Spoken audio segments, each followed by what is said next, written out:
population, which is lower than the African and world estimates of 20 and 29 years respectively. So, what does this mean?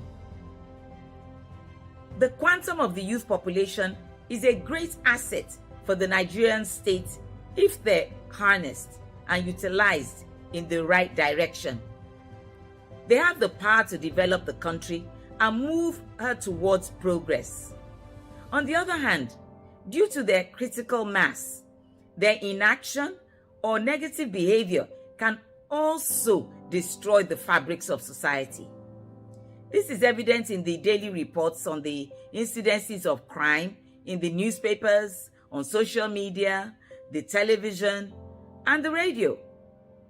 When you look at the demography of those involved in social vices, such as terrorism, civil unrests, armed robberies, drugs, kidnappings, trafficking of whatever kind, majority of the culprits are between these age bands.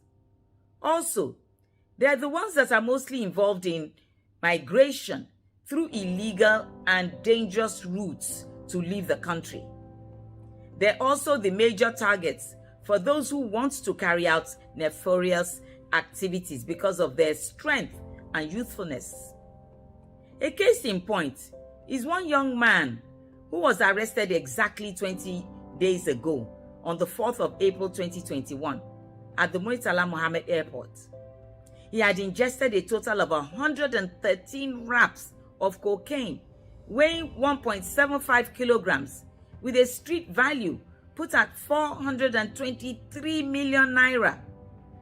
It's imperative that our youths channel their energies towards activities that can build this country through constructive and positive endeavors rather than those that will destroy it. I know that the economic condition of the country isn't as it should be. And this is why many youths are taking the option of crime and migration to perceived greener pastures. However, you and I know that resorting to criminal behaviors isn't the answer. Secondly, we all can't leave the country. But if we all work towards building the nation through positive, creative, and productive activities, we can make this country a better place to live in. Our pursuit at the Rose of Sharon Foundation is to change this current narrative and provide tools for Nigerian youths to develop themselves and harness their skills so they can provide for themselves, their families, and also develop the country. This is because any society that prepares and develops its youths for the future won't only secure her future development, but they'll also have a pipeline of leaders for the future. I know it might not sound like a cliche in your ears when I say this, but it's still the truth that our youths are truly the leaders of the future. Therefore, the youth have a greater role to play in national development.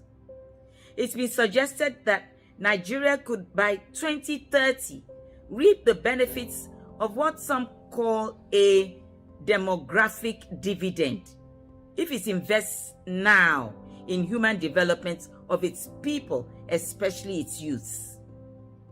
I also believe that the future of Nigeria lies in our youths and not on natural resources alone. To do justice to the topic of today, we have invited seasoned individuals who have distinguished themselves in their chosen fields to share their experiences with you. These are Mrs. Funke Oga. She has over 35 years of experience in the media industry and retired as an Assistant Director News, Nigerian Television Authority (NTA). She's the founder of a Smile on Their Faces initiative, an NGO that caters to the needs of special children and their caregivers. Then there's Dr. Joe Mekiliwa, who has over 30 years of experience as a business consultant. He's the technical advisor to MFDQ Group and non-executive director of MFDQ Depository Limited. He's the principal consultant of Joe Mekiliwa Consulting Services Limited. Mr. Temitope Jegede has over 18 years of experience in administration, human resources, sales, marketing, and entrepreneurship. He's a strategic partner and a senior consultant with Tom Associates Limited for over 9 years. He's also the Chief Executive Officer of 320 EPH Limited, a technology development company. I thank you all for taking time out of your busy schedule to contribute to the development of our youths and our dear country, Nigeria. And I pray that God will continually bless your endeavor in Jesus' name. To all the online and on-site participants, I urge you to commit to making the most of all you will learn this afternoon. This is because it has the potential to change your life for the better. Once again, I welcome you all to today's session. God bless you.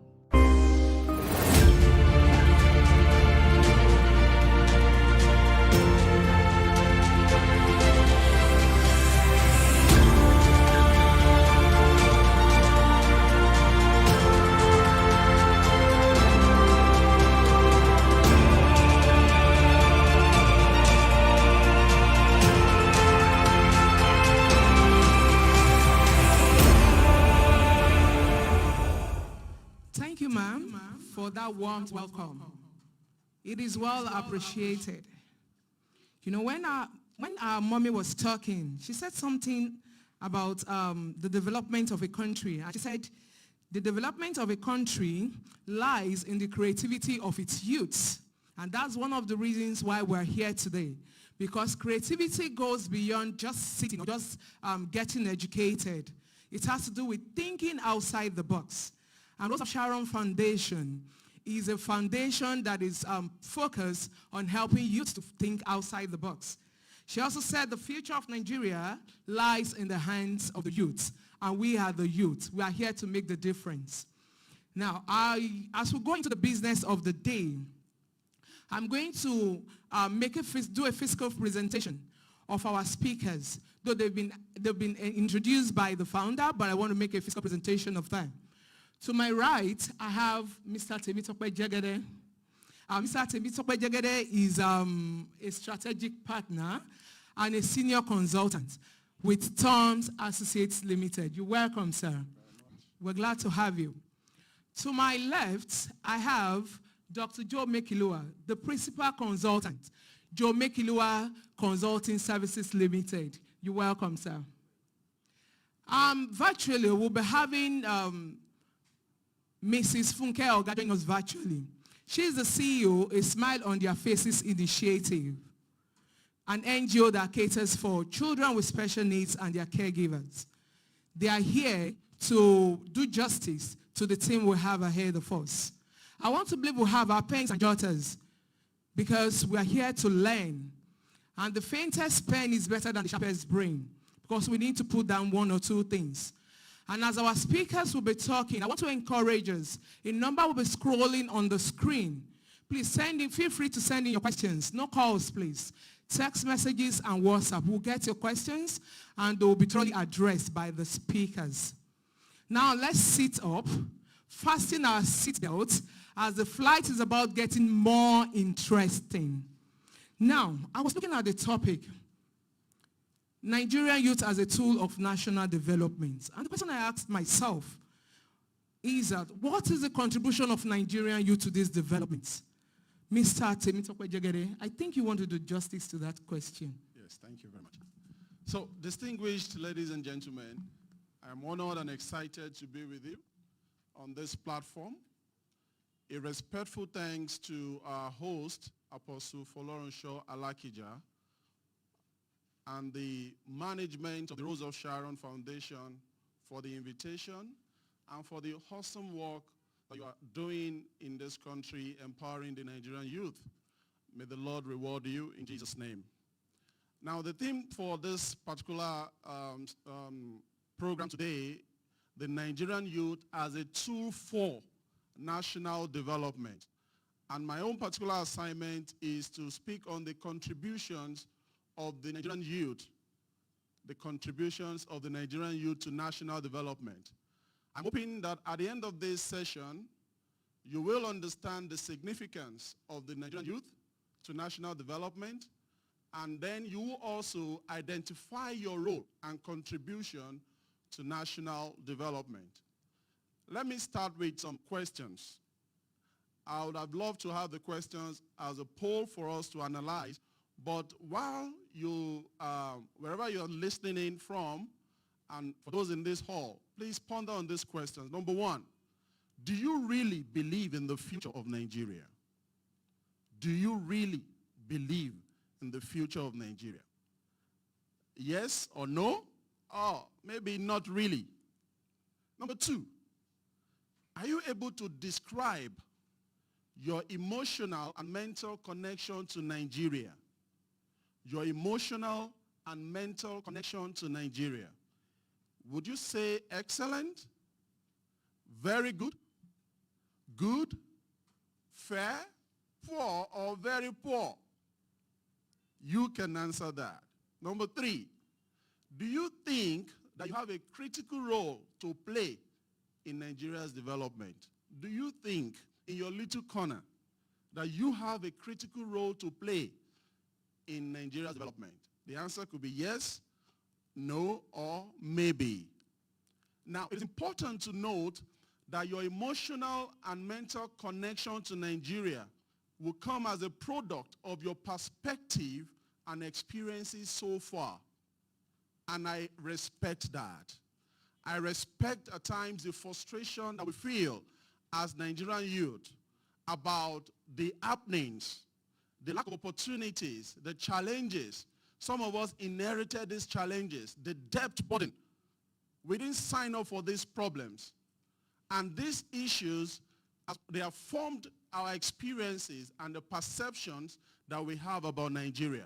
But let me quickly share a popular story with you. There is a story of two children from the same father. I'll call the man Mr. Ijewuru.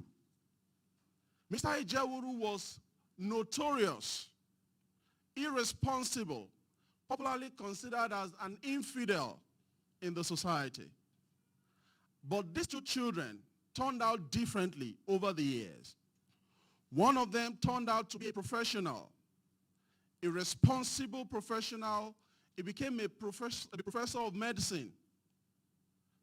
He was responsible to his family. He was responsible to his circles of influence and to the nation at large. The second child turned out the opposite, exactly like his father. He was irresponsible. He was an infidel also. And these two children were asked the question, can you tell us the reason for your outcome in life? And guess what? They both gave the same response. The reason for the outcome was their father. They don't want to end up like him. So, I'm successful because of my father. The second child said the same thing. Every time I remember my father, I realize how hopeless my situation is. So I simply followed his blueprint. Nigeria, we can say, is the father. You, which of these two children do you want to end up like? Do you want to look at the issues and remain discouraged, complaining about the lack of opportunities? Or will you creatively create the opportunities for yourself? You have a choice, and that's something to think about. The youth of Nigeria, as said earlier by our host, we are the backbone of the nation, the most powerful force within this nation. We provide the hope for the future, and we can define the destiny of this country. Now, this statistic was shared earlier. 70% of the Nigeria's population is under the age of 30. That is a huge bulge. That is a bulge that represents both a challenge and an opportunity for national development. So what role will you play? Will you play the role of the first child, seeing opportunities and choosing your own outcome to contribute to Nigeria, or you will see the issues, the problems, and then choose otherwise? My advice for you today is to be like that first child. You choose to create a path of integrity, a path of creativity and innovation, and find a place to plug in and add value to Nigeria. I'll share with us some examples of Nigerian youth that are making impact across different sectors in this country. But it's not important for us to quickly define national development, just so that we put a context to what we are talking about. National development is the sustainable growth and development of a nation. The sustainable growth and development of a nation. It is people-oriented, and its success is evaluated in terms of the impact it has had on improving the lot of the masses. So the question for you is, what contribution do you have to make to improve the living condition of Nigerians anywhere you find yourself? According to the federal government report of 1980, in defining the concept, the third National Development Plan of 1980 says that true development must mean the development of man. The development of man, of course, woman also, the unfolding and realization of his creative potentials, enabling him to improve his material conditions of living using resources available to him. And we know without any doubt that we have resources in this country. The question is, are we exploring the full potential of our resources, including talent? So let me delve into 3 areas that I think you can contribute to national development. Number 1, you can be an agent that will promote unity and peace in Nigeria. Promoting unity and peace in Nigeria. The youth must act as a catalyst in fostering togetherness and unity to help Nigeria realize its developmental aspirations. The youth can play a leading role in bringing together people of different and diverse regions and create emotional, cultural, and mental bonds. We must break away from the divisive mindsets of tribalism, ethnicity, cultural barriers, and religious divides. For us to exploit the potential of this country, we must see everybody as one.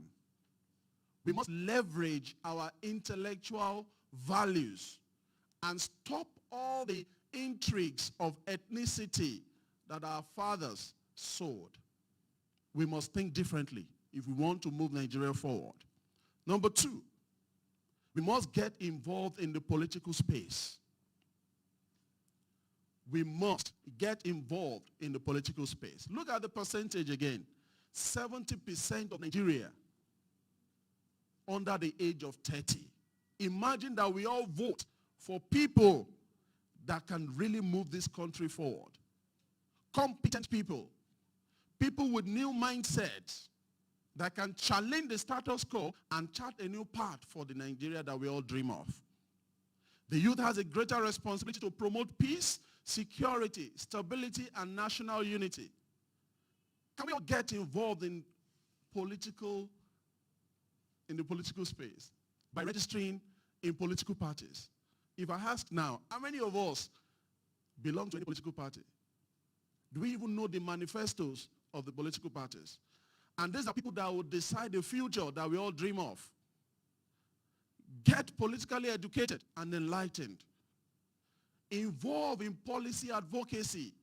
No matter how brilliant you are, the policy makers will provide the environment for those brilliance to thrive. So we better know what they are talking about at the Senate, at the House of Assembly. We better know what the ministers are doing and sponsor policies, advocate policies that are progressive, that can move this nation forward. Be actively involved in the electoral process. Refuse to be bribed during elections. It's so sad that during the last election, many of the youth, 5,000 naira, 2,005, were changing and selling the future of this country. We must say no to that. We must build bridges of understanding across ethnic groups, across political affiliations and religious divide. Democracy and good governance can only be nurtured and sustained in an environment of peace, security, and stability. Where these are lacking, it is not only democracy and governance that suffer, but also social progress and the future of the youth is seriously compromised. Thirdly, and this is the most important for me personally, the need to self-educate and be innovative. The need for the Nigerian youth to self-educate and be innovative. According to the Vice President of Nigeria, Professor Yemi Osinbajo, self-education is the future. Self-education is the future. But what kind of education are we talking about? And this is my own quote, personal quote. I normally will say that the future belongs to those who have the capacity to learn, the humility to unlearn, and the audacity to relearn. I'll take it again. The future belongs to those who have the capacity to learn. So you must be an addicted learner. The humility to unlearn, unlearning dogmas and things that are not progressive or new realities, and the audacity to relearn. The abundance of the natural resources such as we have in Nigeria, oil and several minerals, and even talent, mean little or nothing unless we can creatively and by using innovation and expanding value add to whatever it is that we have in terms of talent and resources. Unless the youth unlock their creative geniuses, the future remains dark and Nigeria cannot fulfill its immense potentials.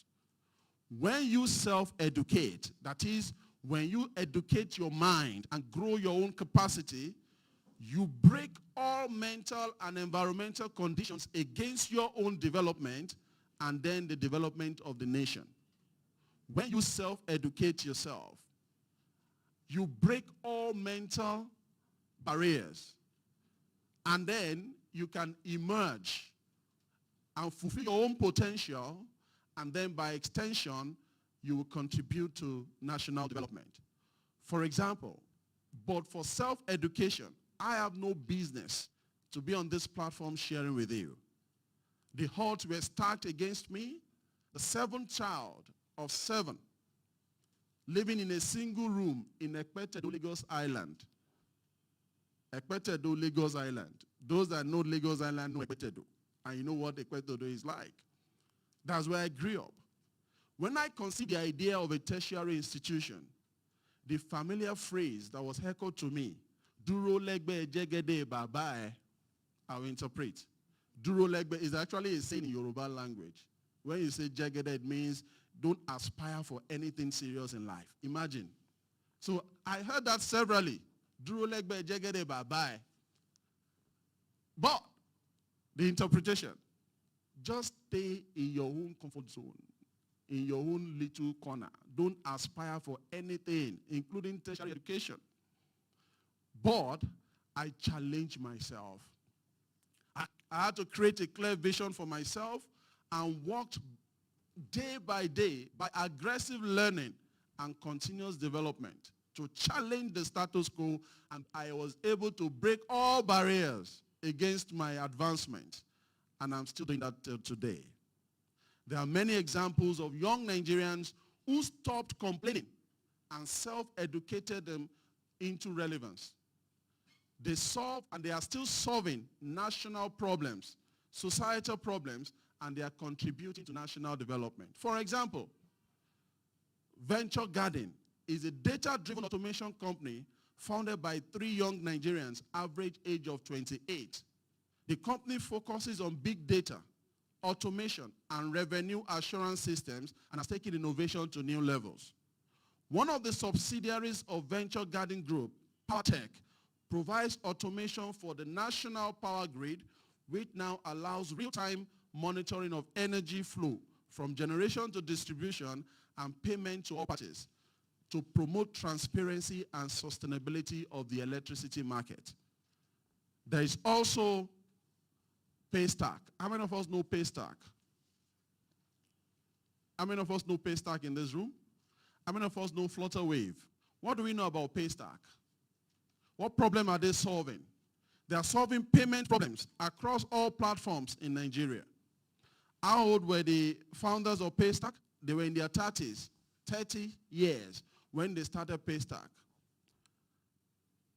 2 Nigerian companies, Thrive Agric and Farmer Crowdy, set up by young Nigerians under the age of 35, are also great examples of service providers that help small-scale farmers to scale up and access valuable training, and all of this done through crowdfunding. In medicine and healthcare, there is LifeBank, founded by a young lady. The company uses drone technology to facilitate blood delivery to various health centers. We could also highlight another called 54Gene, a firm that is harnessing genomic data from Africa DNA to revolutionize the drug industry. How about in the legal space? We also have Law Pavilion, founded by a young man also. The company's digital tools help lawyers to do legal research quickly and efficiently and even answer legal questions. These are all examples of young people finding opportunities in this country to solve problems and improve their own lives and the life of people around them. The question is, your own talent, what are you doing with it? Are you going to find opportunities to educate yourself around your talent and bring out that genius inside you to solve a problem for this country? And by that, you solve your own problem also.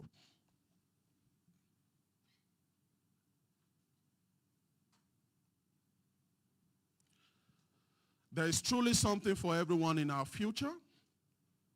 Leverage digital technology, especially the social media and other platforms, to build a customer base, gain momentum, and advance companies. You can write a blog, create a website to sell your goods and services, or even sell your ideas. Whatever you are good at. People are operating full-fledged commercial businesses on Instagram without ever setting foot in a physical store, thanks to the internet. We are an entrepreneurial people, a multitasking community that, thanks to a virtual economy, can transform a potential opportunity into a real opportunity. How do you use your skills, the ones you have presently, to advance Nigeria? What we do about our interests and how we sell what we are passionate about to millions of people around the world will determine the future of this country. Today's education must be based on employability, the kind of education that prepares us to be active members of society. So can we stop complaining and find a way that we can all add value to Nigeria? In conclusion, self-sacrifice for the sake of all is the road to greatness. Mandela is amazing because he dedicated his youth as well as his legal practice to fight against apartheid and for a South Africa that treats all people equally. Martin Luther King is remembered for giving up everything for the dream of a country where no one is judged by the color of their skin, but by the quality of their character. Mother Teresa a Catholic nun, rose to prominence because of the many years she spent caring for lepers in Calcutta leprosy settlement, the neglected and the untouchable. In the words of Idowu Koyeneka, your pride for your country should not come after your country becomes great. Your country becomes great because of your pride in it. I'll take it again. Your pride for your country should not come after your country becomes great. Your country becomes great because of your pride in it. I wish you well. God bless you. Thank you for listening to me. Thank you, Mr. Timothy. That was quite impactful, and we appreciate it. Now, if I have to reiterate one or two things that he said something about we creating a path for ourselves. What path have you decided to create for yourself? Is it a path of integrity, like he said? Is it a path to add value to the country? Or will all just sit back and keep complaining? And he also mentioned something about self-educate. Self-educate. And for me, that meant a lot. And he expatiated a lot on it. But right now, I'm going to invite Mrs. Funke Oga to throw more light on what education is when it comes to the national development. What exactly is the role of the Nigerian education when it comes to the issue of national development? Mrs. Funke Oga will take up this part. Thank you.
I wait Mrs. Funke Oga to come on board.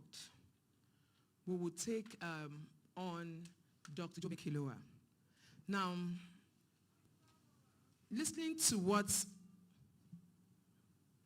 Mr. Temitope Jegede said, it is obvious that there are challenges, there are opportunities. And the question I ask myself is, what is the way forward? Like he said, that when he wanted to go to school, the question, what he was told was, why not just maintain your low key? Why are you stretching your hand where you cannot, where your hand cannot get to? Now, in the midst of these challenges, because I'm sure that our participants online and the participants on site will be asking themselves questions. Oh, you have said all of this. We have heard this over and over again. What is the way forward? What do I do? How do I harness this talent inside of me? How do I harness this opportunity? Dr. Joe Mekilua will give clarity on that. Way forward, way out of these challenges, these opportunities, how do we connect to it? Please. Thank you. Once again, we thank God for the host and the management of Sharon Foundation. As a youth, you are young. You have age advantage. You have energy advantage. You are more opportuned than those who are already halfway in their journey of life. Begin to think how you can change the narrative. The youth own the future. They should be involved in the decisions that affect their future. The last speaker mentioned the need for you to be involved in politics. Think about it. 20 years to come, our current leaders will no longer be relevant. The stage will be for you. What are you doing and planning for that future? By way of introduction also, I want to let you know that many that are successful today, many that are wealthy today, were once unsuccessful. They were once poor. But their lives changed by the reason of their subsequent choices and decisions of life. That implies that your life also can change. Make right choices and do the right thing. Definitely, your life will change. Many who were disadvantaged in the past, many who were handicapped in the past, are today successful. Why? Because they did not dwell. They did not dwell on their handicap nor their disadvantaged situation. They rose above those challenges and decided to make a change. Despite the handicap, despite the disadvantaged position they were in the past, today they are successful. I want to advise and encourage the youth that there is hope for you. Let us have a look at the ladder of life. It's like a triangle. The base is wider, is not? The base is crowded in the ladder of life. But the more you continue to skill up, the more you continue to acquire skills and develop yourself, you will leave many behind. And just like the triangle is, you can see that it becomes narrower as you climb up.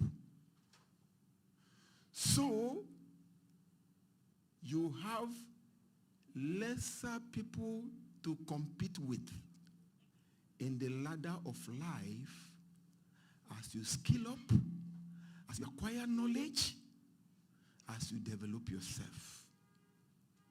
The principles I'll be sharing,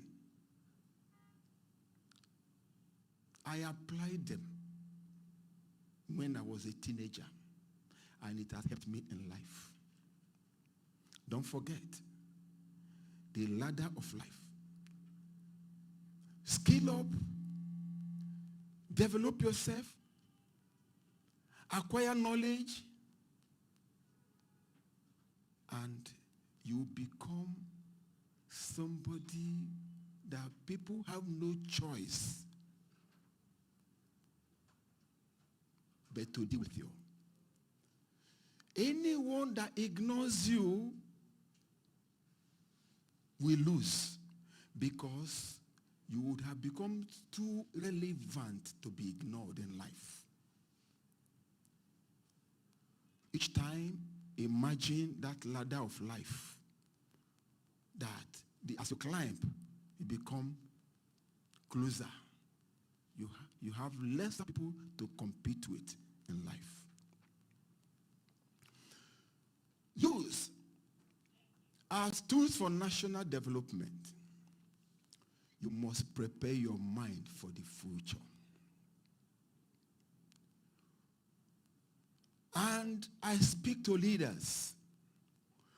We must prepare the youth to recognize their roles in the tasks of national development. Thank God for what is happening in the roles of Shalom Foundation, preparing you to recognize your potentials. We become leaders not overnight. We become leaders by becoming good followers in order to learn the arts of leadership. But I want to say, it is not enough for the society to expect the youth to be good followers. Our leaders must be followable. They must show good examples to our youth so that our youth can learn the arts of leadership.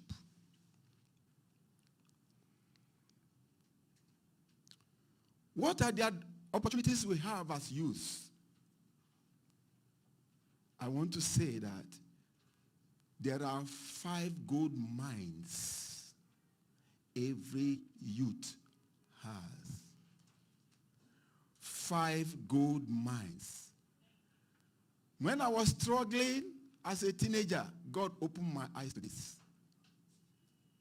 One is your creative mind. You can think your way out of unemployment. You can think your way out of poverty. You can think your way out of that situation that you are in. Because God has given us what? The creative mind. The second gold mine you have is the talent you have. Everyone is a bundle of talents. And I'm going to make a statement here. When 4 people have the same talents, what differentiates the 4 is how you develop your own talent into a skill. So it is the skill that differentiates Mr. A from Mr. B and from Mr. C. Look inward and discover the talent you have. That is the investment God has put in you for your own breakthrough in life. Because he knows that many of us may not come from well-to-do families. So God placed in every human being talents as an investment in him or her for personal development and self-reliance in life.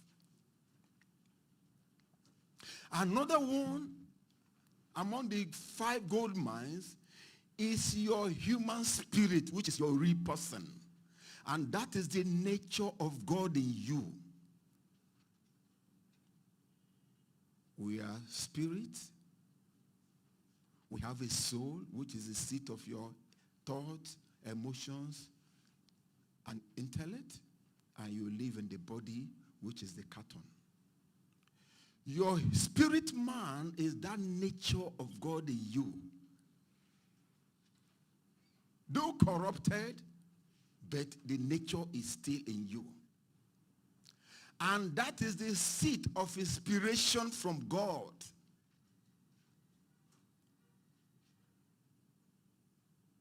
That is why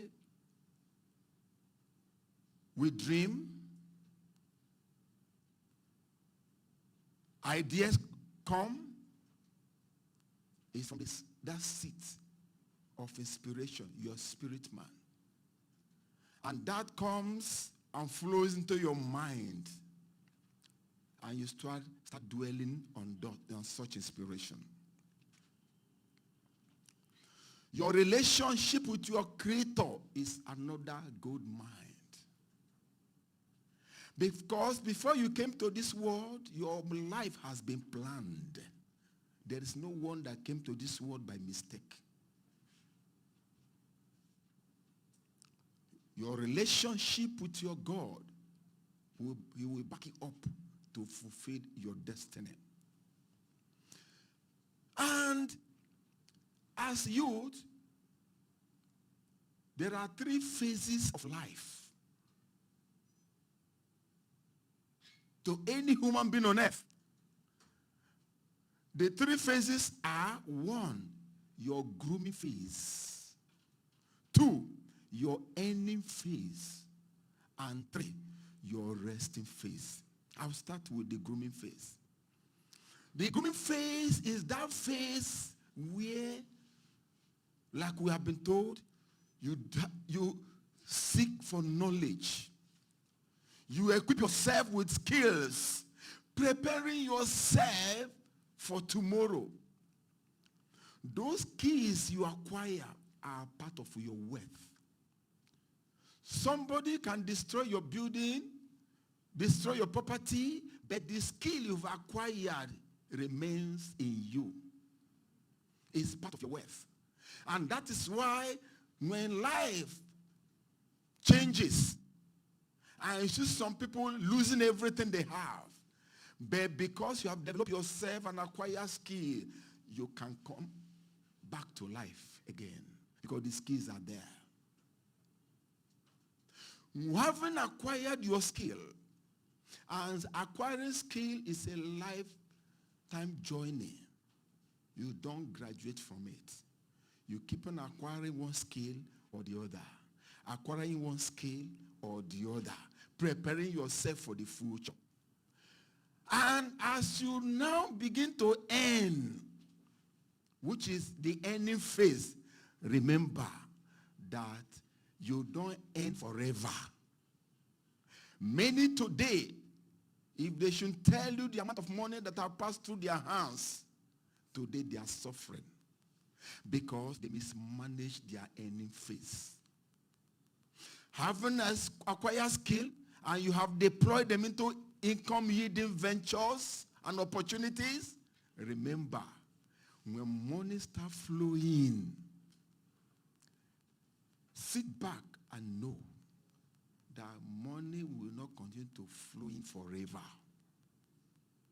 And as you are earning, begin to save and invest. Begin to save and invest. Because those investments will speak for you when you retire. And your investments will now be earning for you. That is like money working for you when you would have been resting.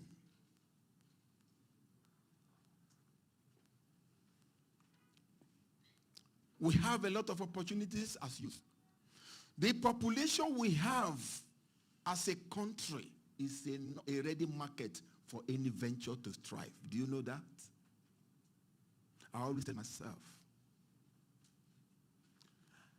that with the kind of population we have in Lagos, with the kind of population we have in Nigeria, it's already a ready market. So nobody should say that he or she is idle. Which means start thinking your way out of poverty. What can I do since there is a ready market already in this country by virtue of the population?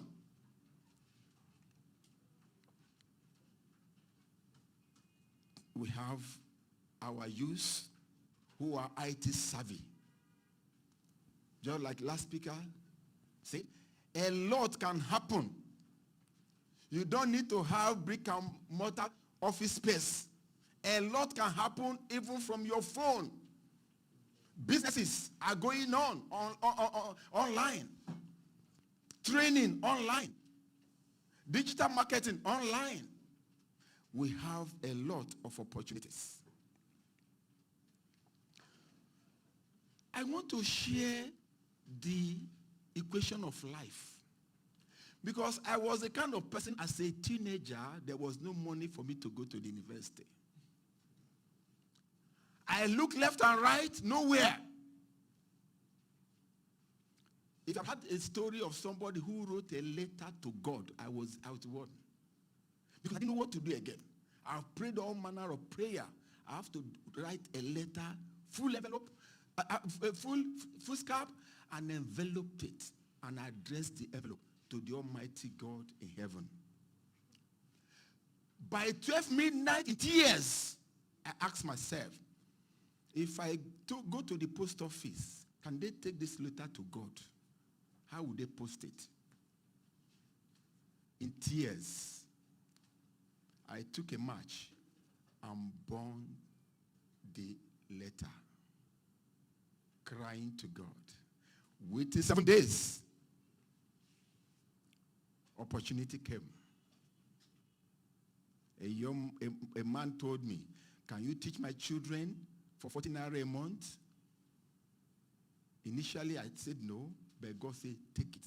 You want to go to school? Take it. I took that family 14 hours a month. After about 3 months again, another family 15 naira a month. I'm telling you that I used 90 naira a month to train myself as a computer scientist from University of Benin.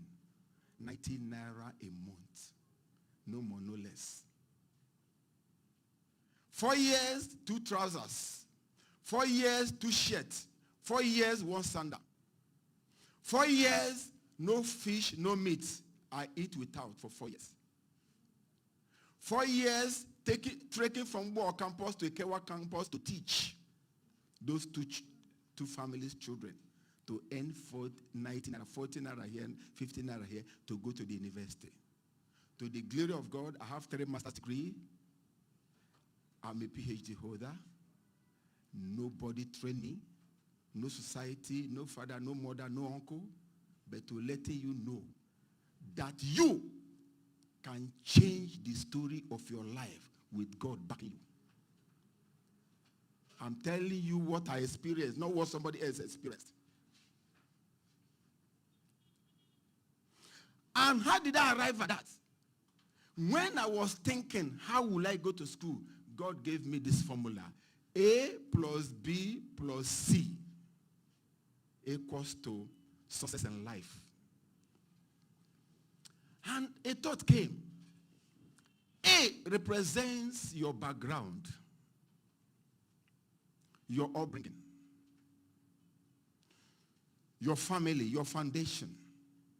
So A can be 0. It can be negative.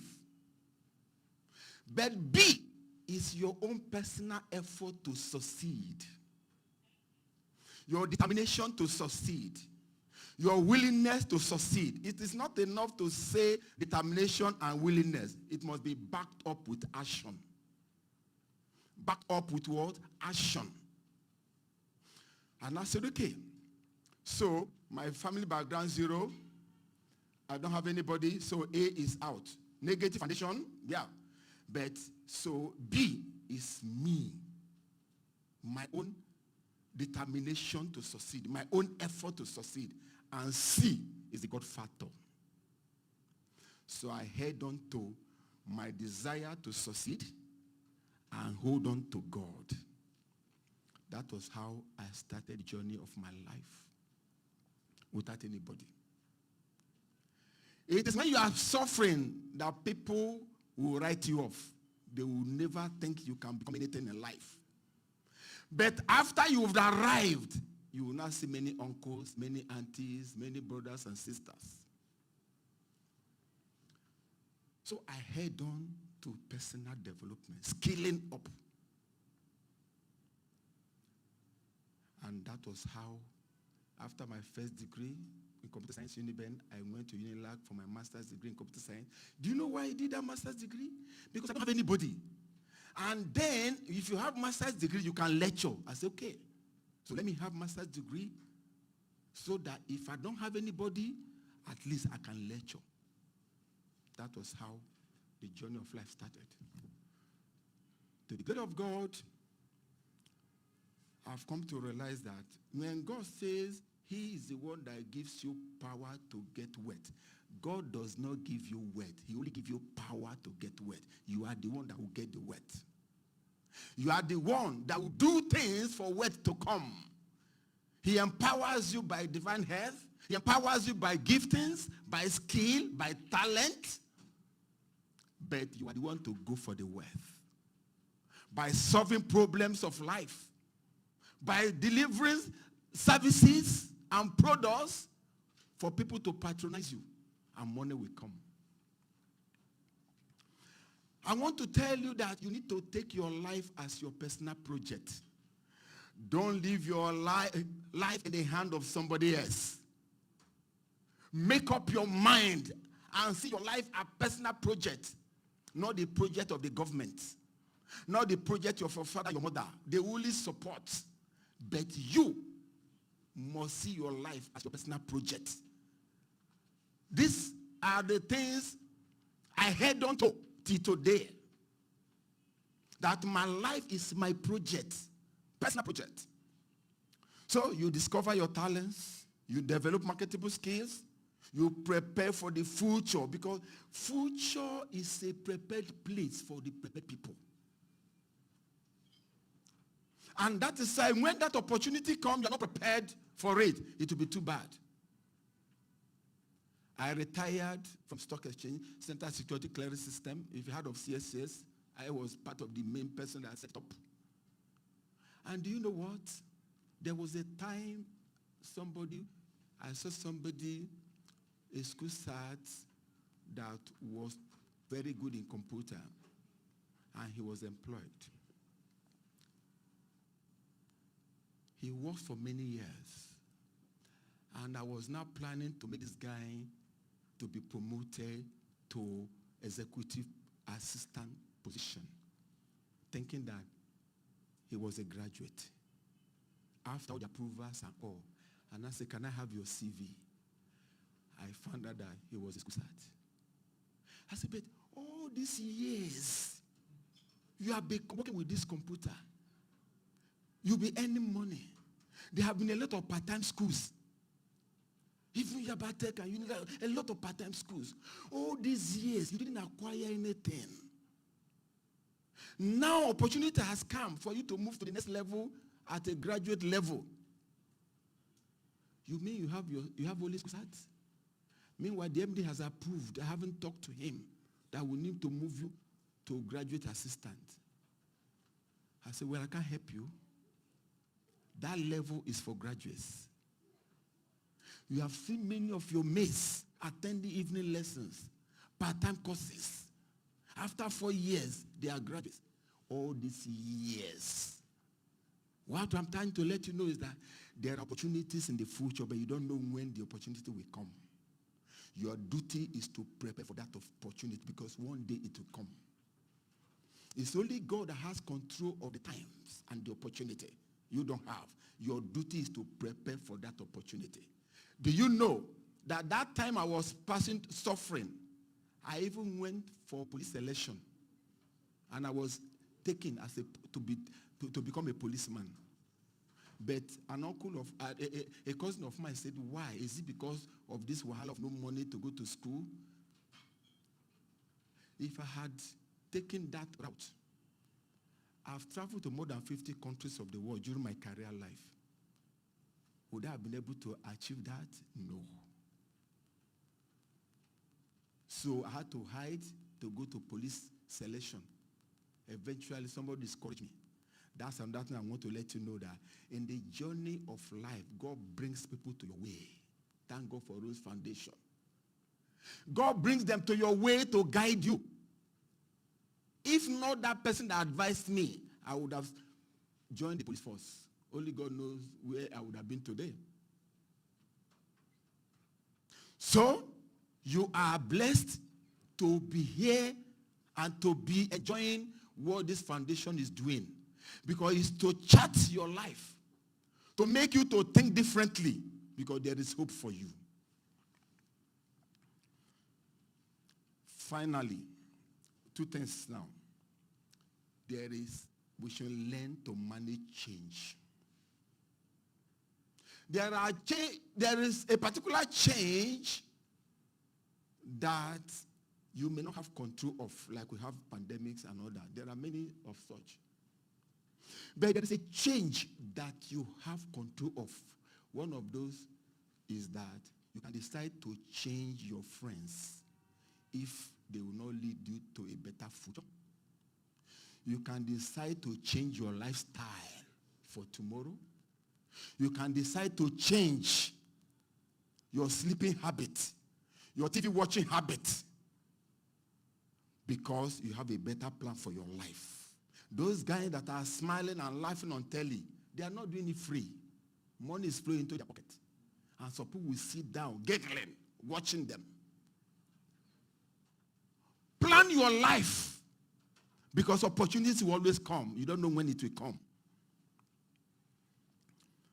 So you have a change you can make yourself, which is within your control. You leave the ones you cannot change yourself to God and to the nation, to the leaders.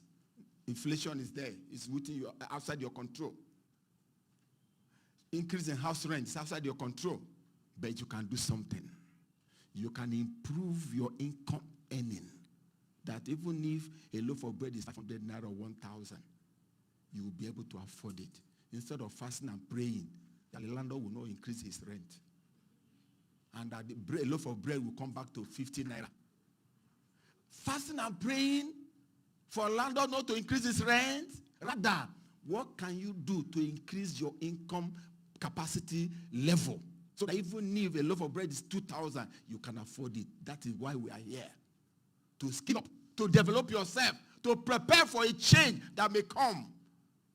And that change can be the cost of things rising.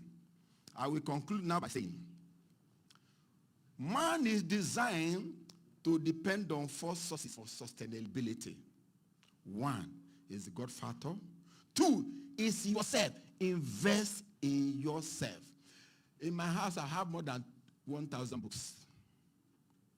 Yes, I have more than 1,000 books. I've written about 6 or so, but I have more than 1,000 books. A month, I must read at least 2 books a month. It is something I made up my mind that when it comes to knowledge, when it comes to getting out of poverty, considering what I passed through, for 4 years, no fish, no meat, eating once in a day. So I developed skills. I read all manner of degrees of international law and everything, apart from my computer, just to make sure anywhere job comes, I can do. Invest in yourself. Don't forget yourself. Even when you are helping brothers and sisters, don't forget yourself. Because when that income is no more coming, people will make a year of you. Prepare for tomorrow. Third one is that you need people in the journey of your life. Be mindful how you treat people that come your way, because they may be God sent. Rose of Sharon Foundation is God sent on your way. And finally, your environment. This idea of running away out of the country will not solve it. Look at your environment. There are opportunities. Key into those opportunities, your life will change. There are businesses you can do. When I was serving as a copper, then I was preparing that after my youth service, I'll go to Unilag for my master's degree. I attached myself to somebody that had shop, provision shop. I'll go to Daleko, buy a bag of rice and put in that shop. Go to my 12, buy yam. Then yam was 50 naira. I'll be selling it 1 naira. 50 kobo, I'll be selling it 1 naira. I'll put in her shop. When I return from my youth service, whatever, I will join her to be selling my rice and to be selling my yam. As a copper, I was not ashamed of anything. But I'm thinking of my master's degree. I need money. So it was that yam money and the rice money that I saved. From my youth service money, I was able to pay my school fees in Unilag for my master's program because it's a full time. I could remember one day at Daleko, I told the malam to carry the bag of rice for me to the bus stop where I would enter bus. The amount he charged me was too much. I said, Malam, please, can you help me lift it up? He said, lift it up to where now? I said, to my head. He said, you wear suit now? Because then I used to teach in computer schools too.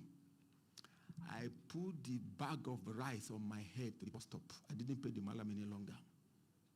There was another time I put the bag of rice on my shoulder to the bus stop. I didn't pay the malam any longer. But am I carrying bag of rice on my head now again? No. It's just for a time. It doesn't matter what people may say about you now. It is the tomorrow that matters. I go to my 12, my 2, that's my 12. Carry yam, sell as a young copper. Even when I started that master's program, I was still selling the yam. Still doing part-time teaching in some homes. But that's a story now. You have a bright future. And God will back you up to get there. In Jesus' name. Thank you. Thank you, Dr. Mikiwa. I want to believe writing, and we should continue sending in our questions. The number is scrolling on your screen. Please text messages and WhatsApp alone. And I believe we are learning too. While he was talking, he mentioned some things. He said, the future is a prepared place for prepared people. Are you prepared for the future? Am I prepared for the future? He said a lot of things about gold mines. Are you mining the gold? Are you mining gold around you? Or you are just folding your hands? Your future is your personal project. That eats me. Like, my life is my project. And what I can draw from that is we shouldn't blame people for our challenges. What are you doing with the opportunities you have placed in your hands? And one of such opportunities is what we're doing here today. What are you going to do with everything you learn after this event? It is not just an event. It is not because the Rose of Sharon Foundation does not have anything to do and they just want to have an event. No. We want to impart you. But the bulk of the work lies in your hands. After getting the information, what are you going to do with this information? Well, I will take us back to Mrs. Funkelgan.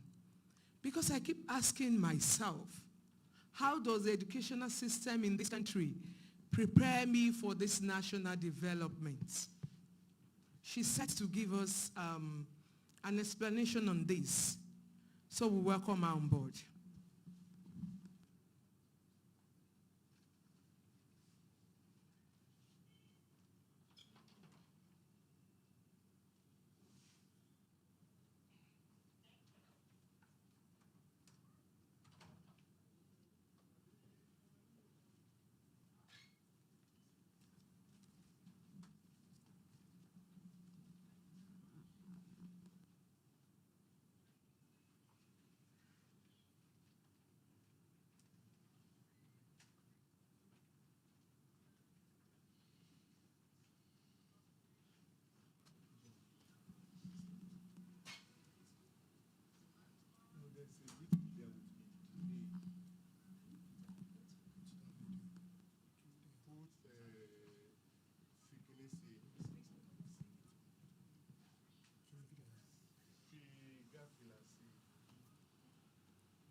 Model for Nigerian youth to help build a solid nation with education acquired over the years.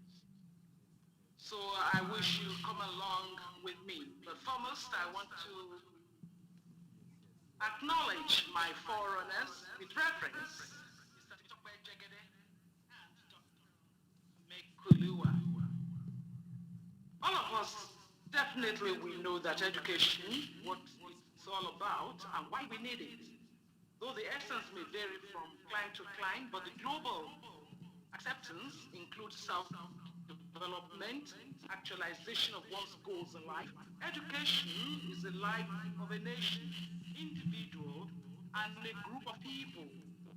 It is the life wire of its industries and foundation of moral regeneration and revival of its people. When we now go to the dictionary for its own meaning, it says, education is the process or art of imparting knowledge, skill, and judgment. It is the process of learning in a systematic manner from a formal institution such as schools, colleges, or universities that majority of us have been to. Now, can we move on to the three main types of education that we have in our society? We have the formal education, which is especially done by qualified teachers within walls of school. The issue is technical or occupational certificate, associate degrees, completion of college coursework, bachelor's, master's, doctorate degrees, and professional certificates. We also have the informal type of education, which is not pre-planned, not deliberate. It is done by parents at home. It's a long life process in a natural way.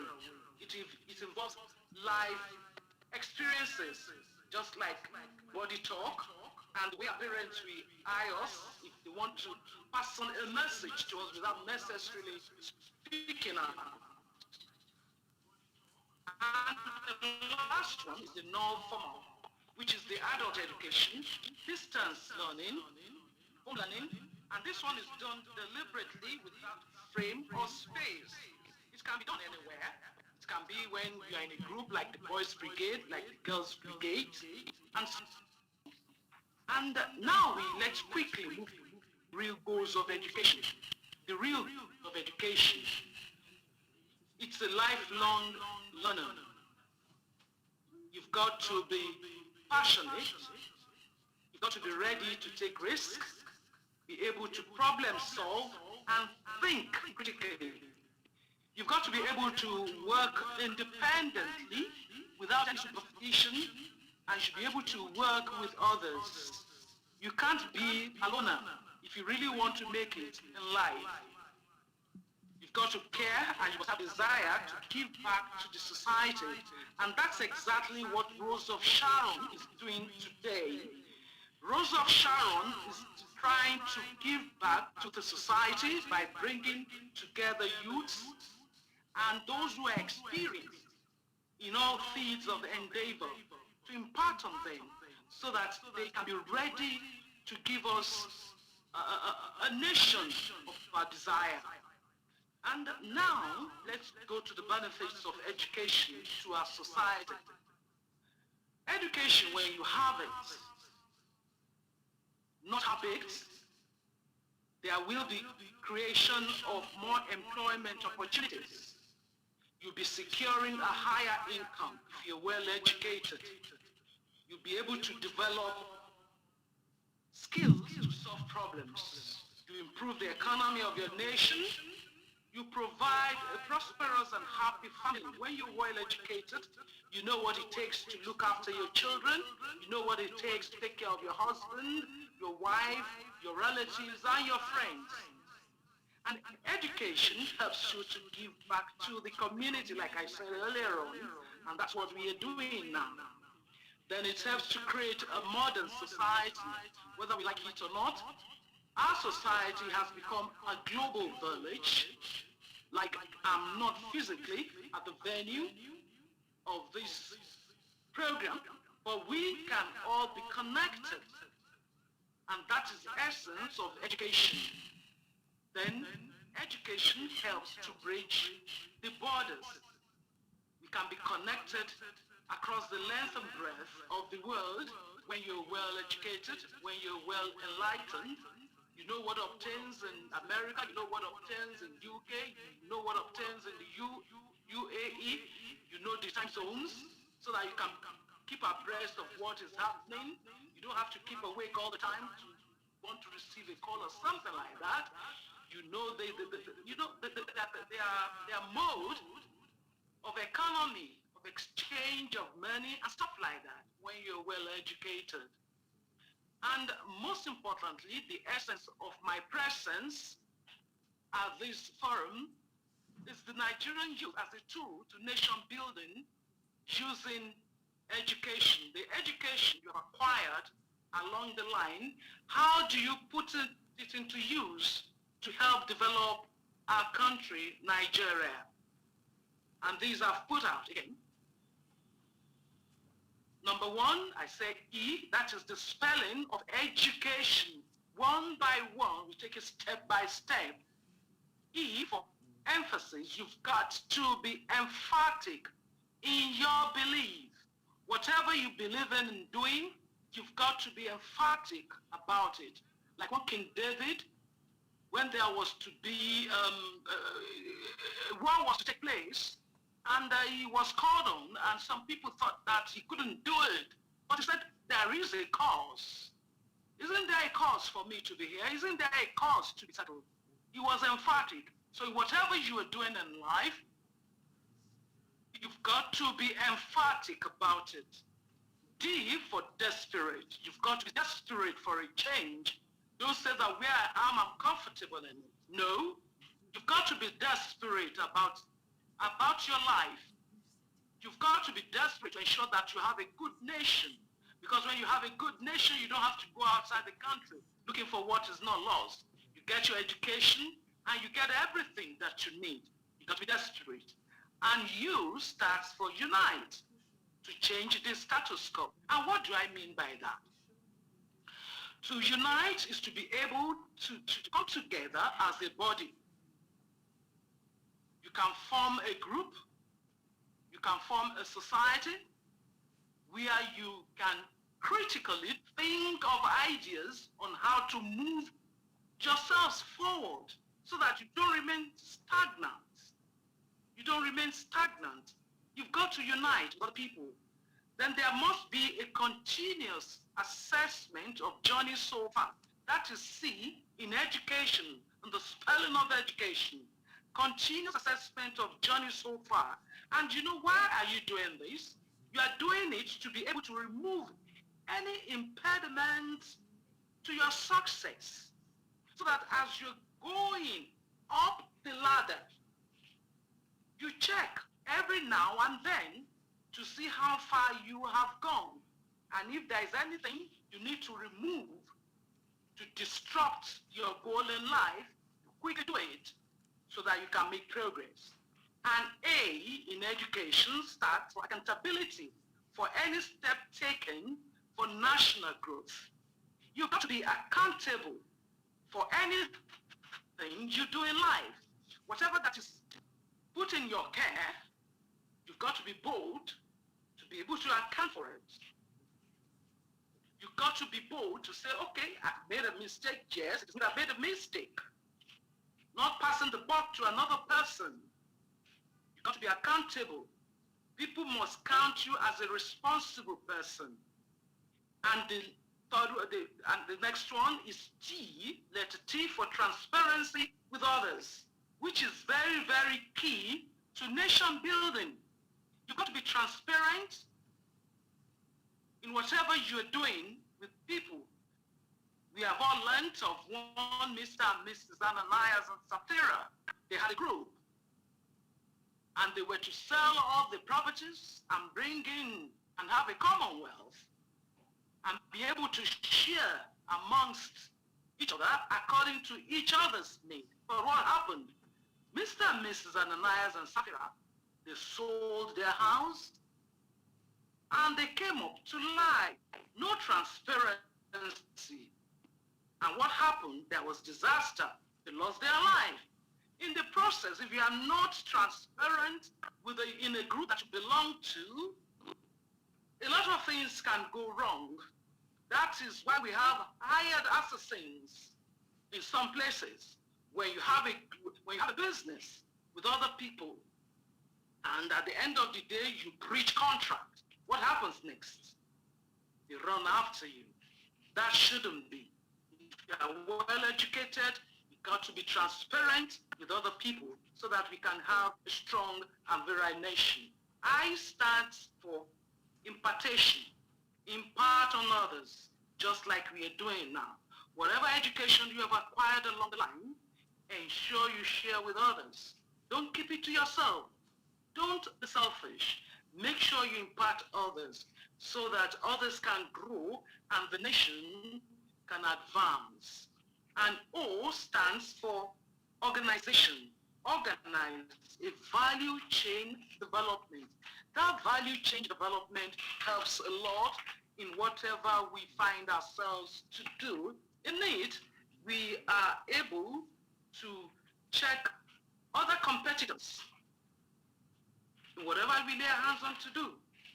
We are able to check all the opportunities that we can find. We quickly make use of them to our benefit and to the benefit of a nation. We've got to be nationalistic in approach.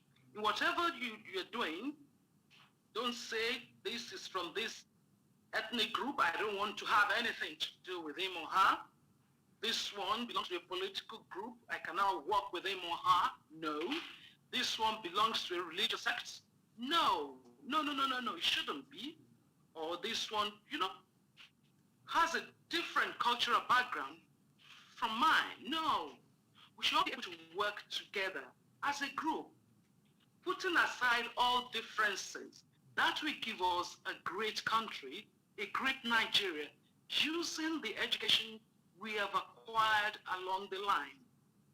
Education is key to national development. When you make use of this model that I've just given out to you, be emphatic in your belief, desperate for a change, unite to change the status quo, continuous assessment of journey so far, accountability for any step taken for national growth, transparency with others, impact on others, organize the value development, and nationalistic approach. Then I have this creed that I always like to share with people to really encourage them. I quickly take it because I know that time.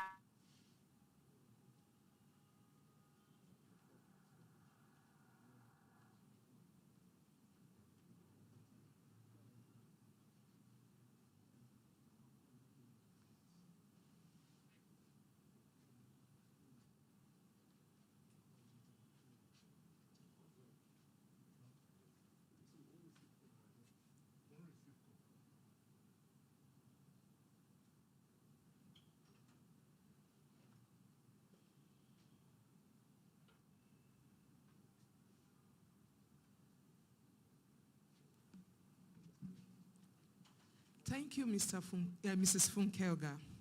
That was quite impactful. She has opened our eyes to the importance of education, making us see education beyond the classroom's learning alone. Because she gave us the meaning of the word education, and it's far beyond just going to school and getting a certificate. I remember one of the points she mentioned was accountability. And she also said something about being nationalistic in your approach. Well, going through or listening to the three speakers, they said one thing that I realized that they all repeated, and that is change, change, change.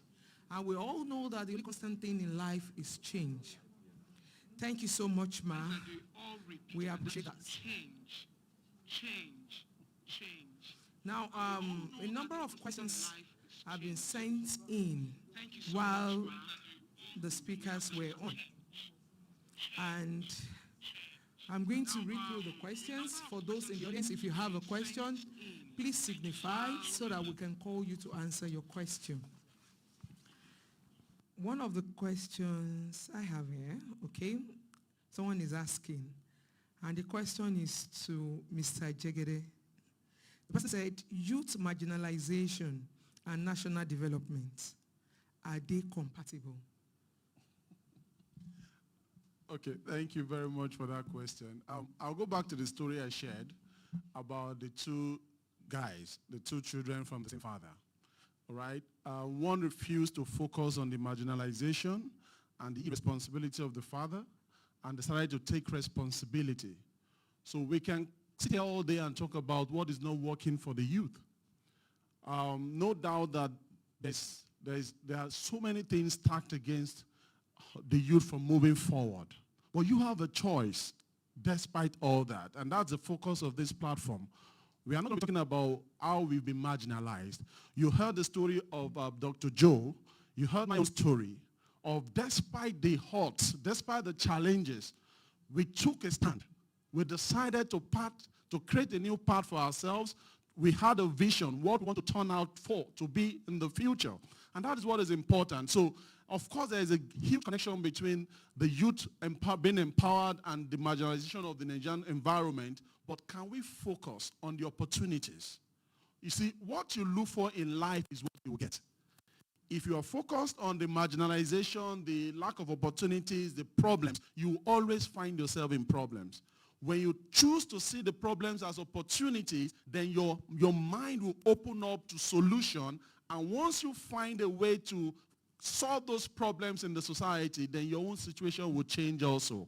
Let's focus on the opportunities and stop focusing on the marginalization and the odds against the youth. There are so many things working for the youth, despite all the challenges in Nigeria. And those are the things we are trying to let you see, and then you can cash in on them, and then your life will be better and Nigeria will be better. Thank you. Thank you, sir. I want to believe you have answered the question. Yeah, and I also want to believe that Mrs. Funke Ogai is still online. A question dropped in for her while she was speaking. I'm going to ask the question, and I believe she should be able to respond to that. What the person says, what is the role? Okay, what role does the media play in building up Nigerian youth for national development? And the person further explained that with the feeds we get from the media, how is this feed helping us, directing us, or helping us to focus on national development? We all know that when you have a baby, the growth of the baby is to an extent a product of the feed, what you feed your baby with, what you feed the child with. So the person is saying, what I get from the social media. And the question isn't directed to her because she's a retired media person. So I don't know if she's online. Okay, so Mr. Sokwe Jegede will take that question for us. So the social media is neutral, all right? The same way money is neutral. Money can be used to buy a bomb, to blow up a bank. Money can be used to transform society. The social media is a platform. What you look for on that platform is what you will get. There are many good content online. There are trainings online. There are life-transforming information online. If you look for those ones and you digest them, they can help you to develop your mind and develop your life. If you go online and you look for junk and you look for things to corrupt your mind, that is what you will get. So the problem is not about the social media. It is about where you go on the social media and what you consume on the social media that will define the outcome of your life. So you have a choice when you go online to go for content that will enrich you and develop your mind and develop your life, or you can go online and digest things that will destroy. But my advice is be deliberate about your interaction online. Be strategic about what you want to go and get online. It's about being desperate for the kind of information that will help you move from where you are to where you want to go to. So we can't blame the social media. It's neutral. You have a choice. Every time you click on that phone or on that laptop, you are taking a choice to either go and consume things that will promote and improve your life or the other way. And it's every moment. As you are sitting down here, you can go online and go to sites that will not enrich your life. It's a choice. And every time you make that choice, you have to take responsibility for that choice. Thank you. Oh, okay. Just know that, just to add to what Mr. Jegede had just said, in the society, in the office, in the school, in your family, in your business environment, we have the good, the bad, and the ugly. Even among your friends. Just like he pointed out, it is your choice. Thank you. All right. It is your choice. It is my choice. What choice have I decided to make for myself? As I said earlier, what paths are you ready to toe? So it's a decision, a personal decision, because our life is our personal project. Your parents can only encourage you. Your friends can only encourage you. But the project is in your hands. Thank you, sirs. Now, this next question goes to Dr. Mikilua. The person said, Nigerian youths have skills. They are willing to learn. They are willing to make a change. But they struggle because of hunger. And the hunger is blocking the zeal in them. What can you do? Because of hunger, they cannot. Okay, thank you for the question. I didn't tell you that because I had a focus. The once in a day food I was eating was always in the evening, not in the morning. Even when I was struggling, that once in a day food was always in the evening. Even after from class, around 1 o'clock, I miss the lecture, I go to the town, I trek from Ubo campus to Kewa campus, which is like Ojoleba to Ikeja bus stop, empty tummy, to teach those children. I come back in the evening, around 9 p.m., I will now eat my morning food. So which means that hunger, yes. But do you know that when you have a focus, when you want your life to change, hunger will disappear. Because you know that it is this thing I'm doing that will change the story of my life so that this hunger will no longer be there. I want to encourage you to have what's called self-motivation. Self-motivation is that if I decide now to take this action, it will change my story tomorrow. If I don't take this action now, my story will remain the same. My condition will remain the same. So hunger, yes. All those times I was drinking only water. That's how I know that. Do you know that water is even better than food? I have come to realize. At that time, I was always drinking water. And I was so carrying a cup with plenty water. In the evening, it will be very big. So I want to encourage you, hunger, yes, but first and first, as you drink plenty water and you are doing that business, as you drink plenty water, you are achieving results, a time will come, you'll be able to solve the hunger problem. And that is for a fact. That hunger problem will be solved. It is when you are hungry and you are not achieving anything, the hunger will remain. because the solution to the hunger will not come. But when you are doing the right thing that will bring results, that result will eventually help you to quench the hunger in your life. Thank you.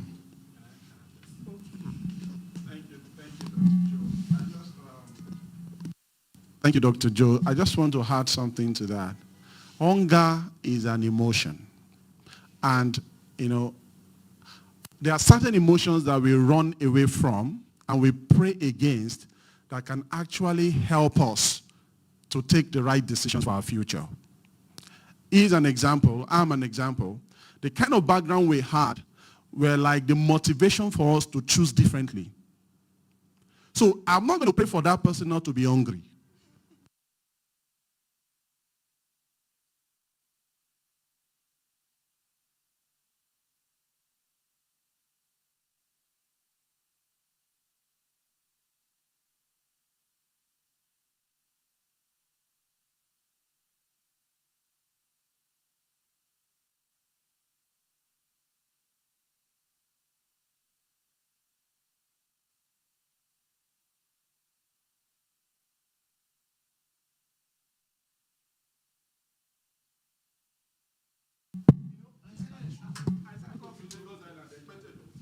I remember then that despite the hunger and frustration, I would be walking on the street with books, reading, and my friends would be laughing.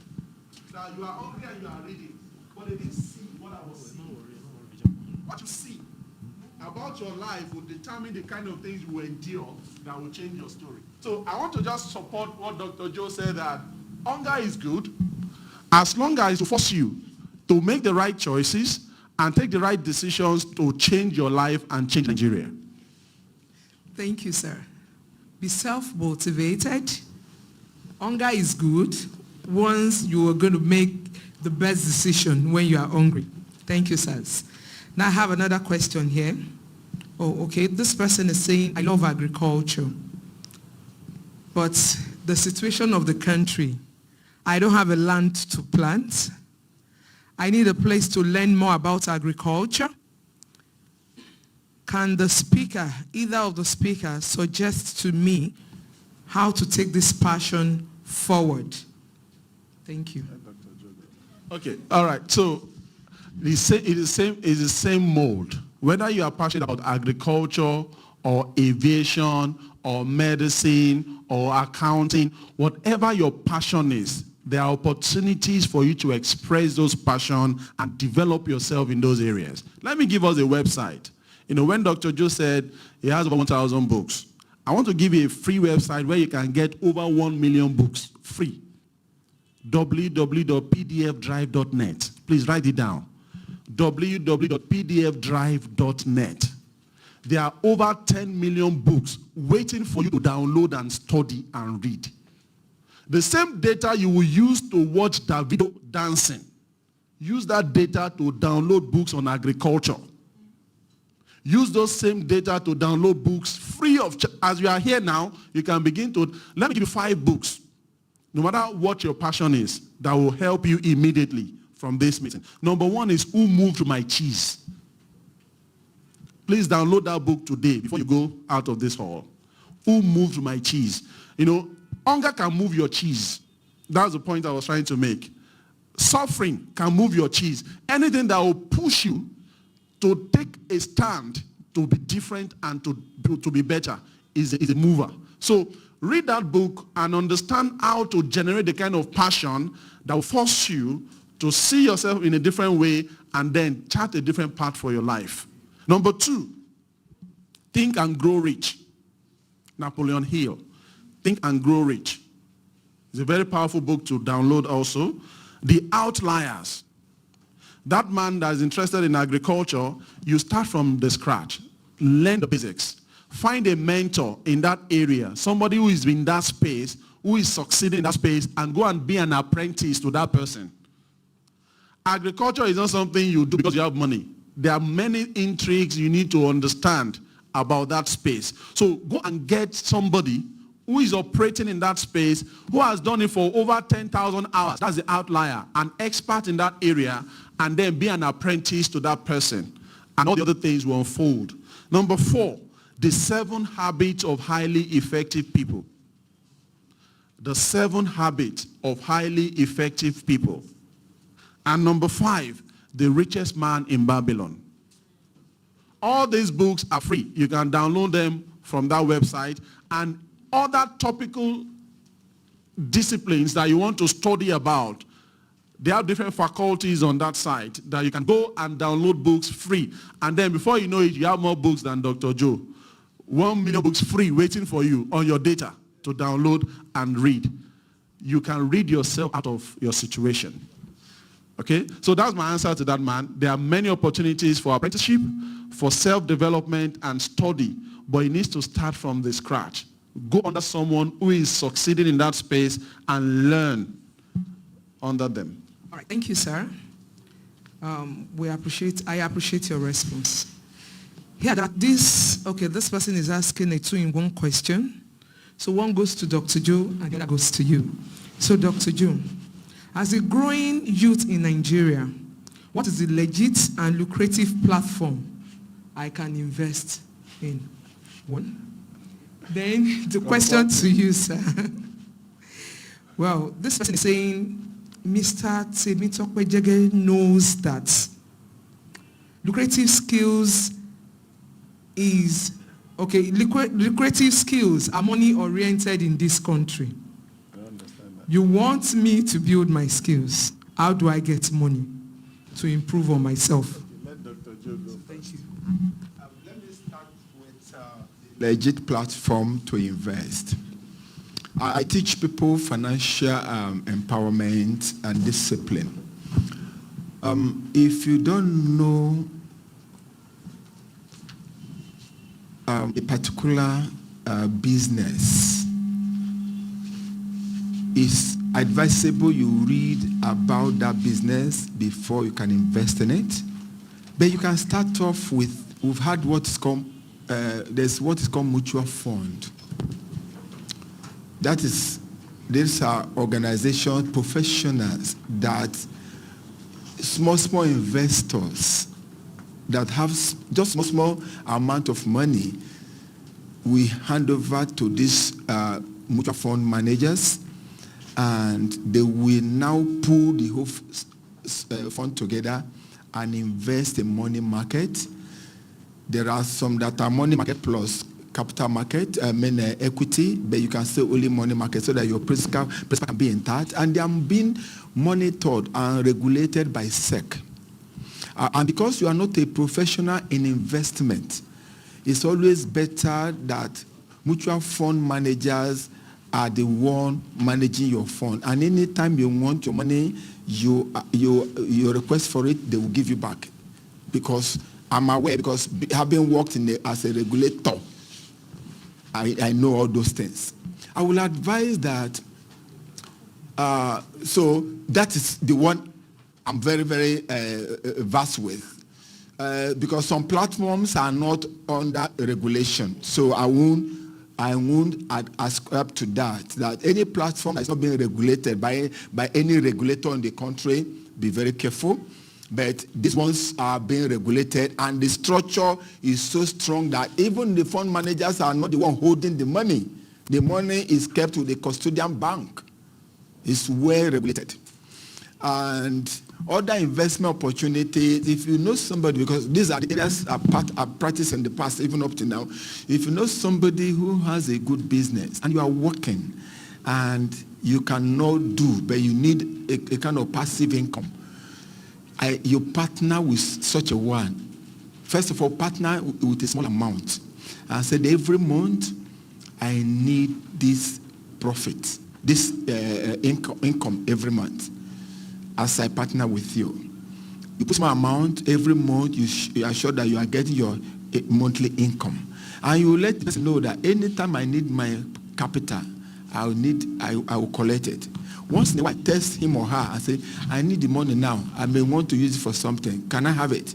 And the money is returned. You know, okay, your money is safe. And you monitor the kind of business he or she is doing. and you know that it has a future, and then money is actually coming from there. These are for those who are working, but they cannot leave their job. They need to have other sources of income. You can partner with reliable people. And I've seen that happen over many years. I practiced it many years, and it worked for me. And the mutual fund issue, because that one, your money is intact, but you need to read their profile and different types of investment they will put your money in, and you will choose the one that will guarantee your principal plus the whatever is on top on it. For any other platform that is not regulated, I will advise it's a no-go area. Because if they are not regulated by any regulator, either SEC or CBN, which means tomorrow, no regulator will come and check them. And these people that are regulated, when they go under, there is some money to use to settle those that they are owing. So that's why it's always good. Thank you. All right, can you take the question again just for emphasis? Okay, let's go back to the question. Sorry. Oh, okay. The person said, you know that I know already. Creative skills. Okay, if I have to read directly. It's all right. Go on. Mr. Tokwe Jegede knows that lucrative skills in this country is money-oriented. Okay. How do I get money to get a lucrative skill? All right. Thank you very much. What will help is to differentiate between education and academic qualification. Okay? Academic qualification is expensive. For example, I did an MBA with Lagos Business School for 7.3 million naira. That's expensive. It is to qualify for something.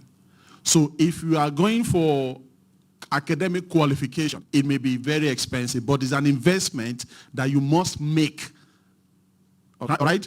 So if you need to save up for it, if you need to get a loan, whatever you need to do to get that education, that academic qualification is important. But this is a risk. Some people have the qualification academically, but they are not educated. They are two different things. Education is not attained until you can apply knowledge to solve problems. And that is something you can learn on your own. So you don't need money to be educated. Education started from your family, if you know. Your parents trained you. Some of the values they trained you with are still useful for you till today. You get trained in church every day, yes or no? Every Sunday is a form of education.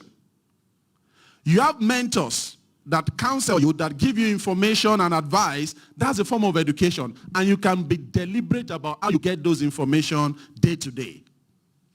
I just gave you a website where you can get over 10 million books on any issue you are dealing with to read and study yourself into solution. That is free. All you need to get those books, all you need will be data. You don't need so much money.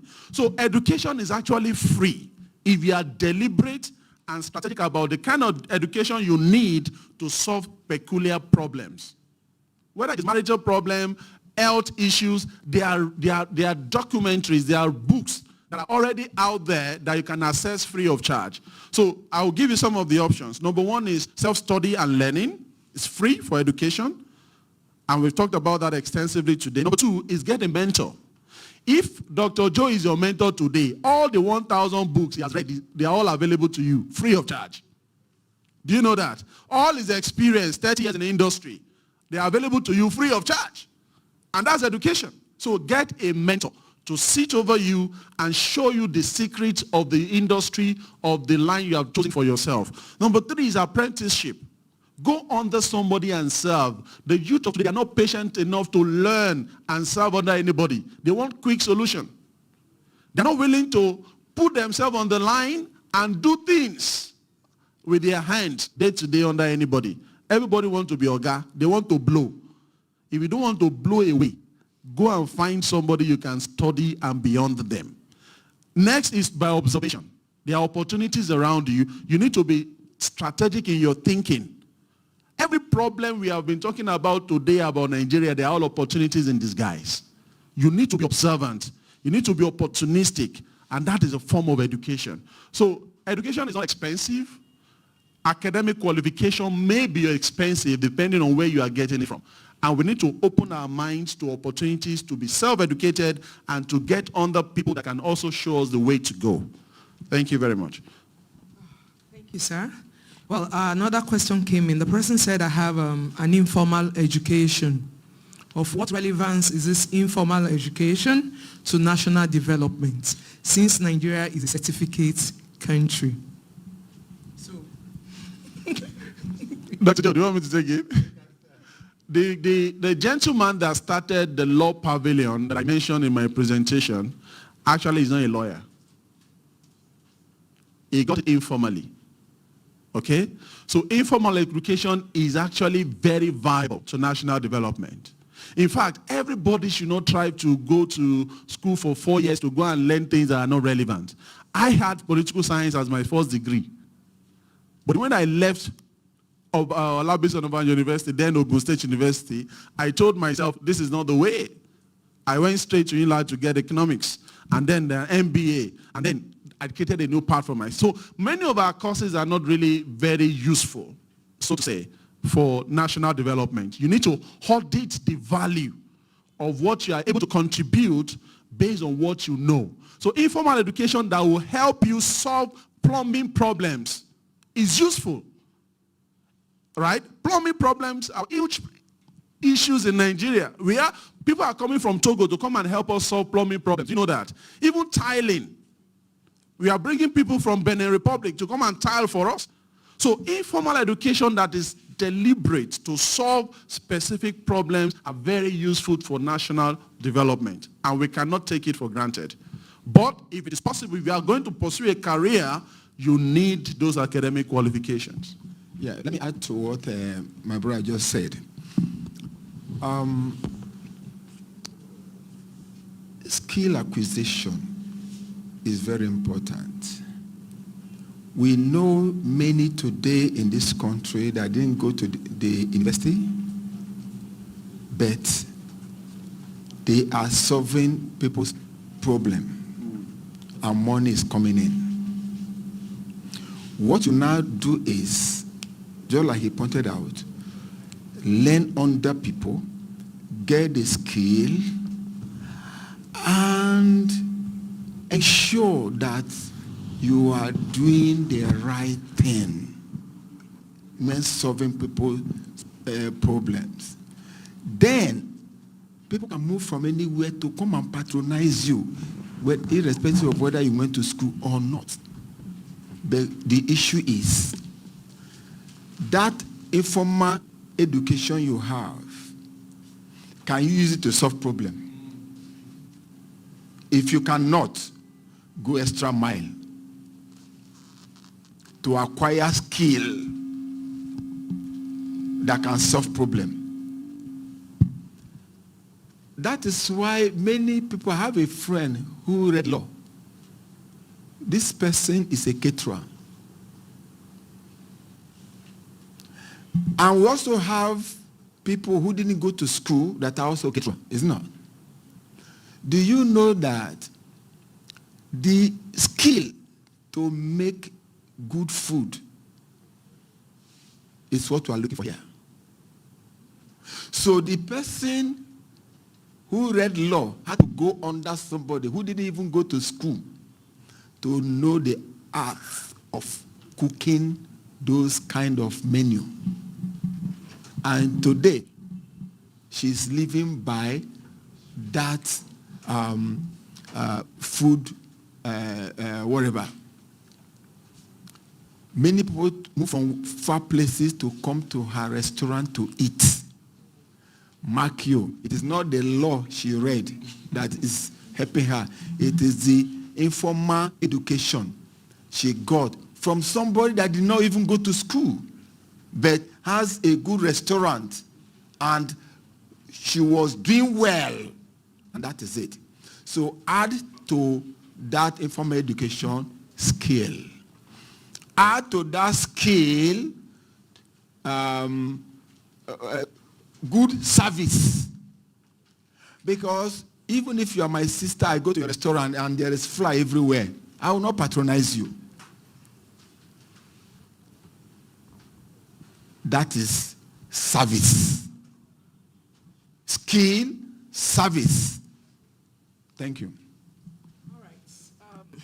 I think the last question I have here, I don't know, do I have anyone with any question among the audience? Any question? Or we have sent, oh, you have a question. Okay. I'll come to you after this question. Please, can we get a mic for him? Yeah, someone said, what effects does brain drain among youth have on national development? That's the word brain drain. Does it have an effect on our national development? So, I want to look in your direction. All right. Just to point out something about that informal education question. Somebody that you can actually observe is one of the richest men in Nigeria, Mr. Cosmas Maduka. He's the owner of Charis. All right? He got his education informally through apprenticeship. Today he's one of the richest men in Nigeria, Cosmas Maduka. You can check him out on Google and read his biography and his profile. And I've been under his sessions before, and he will tell you that apprenticeship thing, it works, especially for the Igbo brothers that sell spare parts. He started selling spare parts. When he was graduating, he didn't get anything in return. But he said he learned the values and the secret of the business. And from one spare part shop to the other, he's the owner of Charis. Everybody that knows Charis knows the value is worth billions of dollars. Step by step. So I'm not saying everybody must go to classroom 9 to 5. But if that's the part, then get the best education and academic qualification. But there are opportunities for you to also grow and develop your mind through apprenticeship. Find somebody you can serve, because there is glory in service. So coming back to that question, brain drain. My own position is that nobody can drain my brain without my consent, right? You cannot drain. If you don't engage me, I will engage myself. So the youth that talk about brain drain is because you are not opening your eyes to opportunities to explore what you know and find value for yourself. So you can say that brain drain is there. People are not employed. People are not committed to anything to deploy what they know. So they have to look outside. But in Nigeria, all our problems are opportunities for you and for your brain. If your brain comes alive, you apply your brain to a problem, you can become the richest youth you can ever think of. So nobody can drain your brain without your consent. Find your own place. It's about positioning. Position yourself for where you want to be. Learn all the things you need to learn to get there and apply what you know. The reason people are actually drained mentally is because everybody is looking for 9 to 5 job. So people say, I studied this thing, I have not been engaged, so I don't have anything doing, and they just sit down. You are draining yourself. Find where you can plug in.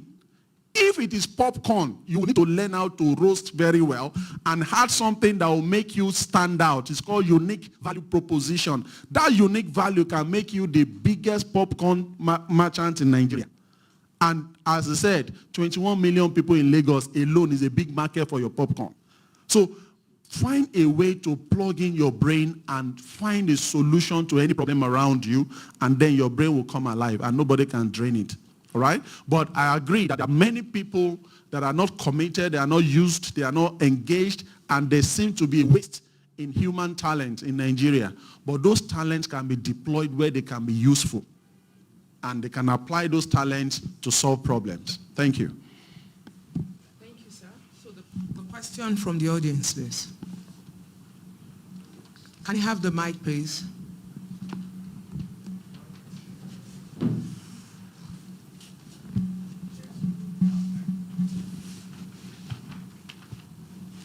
Good afternoon. I'm Izala Austin. My question is to Mr. Jegede on youth engaging themselves in politics. I studied political science. So we are colleagues. Yeah, we are colleagues. And I have this phobia for Nigerian politics. Why? Because the dangers in it. I've heard you say it several times that we should have a mentorship. Now, in Nigerian politics, the fear and the dangers I see in it where you're inside is alarming, because I see young people are scared of it because the older one we have there, what they do to scare you away is alarming. And if you say I should have a mentor in Nigerian politics, do you know that if I have a mentor and probably I started moving forward in politics, the loyalty to that person will be more. And we have seen in Nigeria where you want to be loyal to, even when they are not doing it right, you want to be that loyal to them. And I don't like those things. So I've joined a political party once, but when I see these things, there was one young guy in my area that formed a party, and within a short time, I said within a short time, that guy is no more. Sincerely. And they have a lot of youth that follow that guy. I want to tell you that party today, I think that party is the dead party. And these are youths that want to join politics. And when we see these things, we run away. And the next one is... So what's the question on that one? The question is, what do we do as a youth? How do we face this challenge? How do we remove this fear from us and pursue that vision to be either a president or a governor in Nigerian politics? That's my question, number one. Thank you. Now, the next thing I want to ask is to two of you. If we are pursuing, as a youth, we are pursuing national development, now what do Nigeria have for us as youth? If so many of us have gone to school and become graduates, and yet we are saying we should go and develop skill, which is not a bad one, a good one, then what does Nigeria have for us? If I study political science, I cannot work in the local government or in the ministry, then why did I go to school? Why didn't I just leave the school and go and know how to prepare popcorn or any other thing? Why did I go to the school? What does Nigeria have for youth, the graduates, and so many people that have gone to school? That's my question. Thank you. So should I answer the first one on politics first? All right. So the political environment in Nigeria is not different from any other part of the world, right? Whether you go to Kenya, Uganda, even in the US, we saw all the drama with Trump and the last election. So you always have the intrigues of politics because you are dealing with human beings.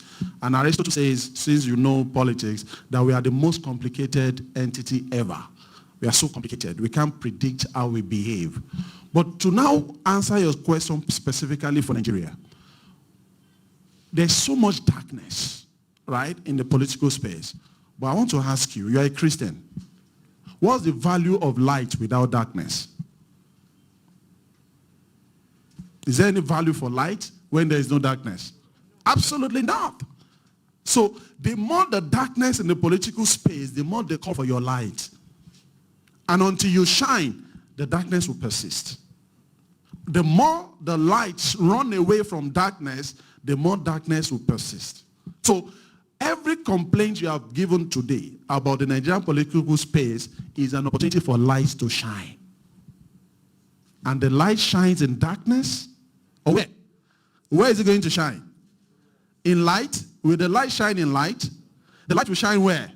In darkness. And darkness will do what? Comprehend it not.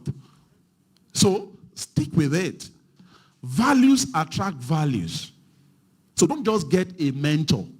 Get the mentor with your kind of values, godly values.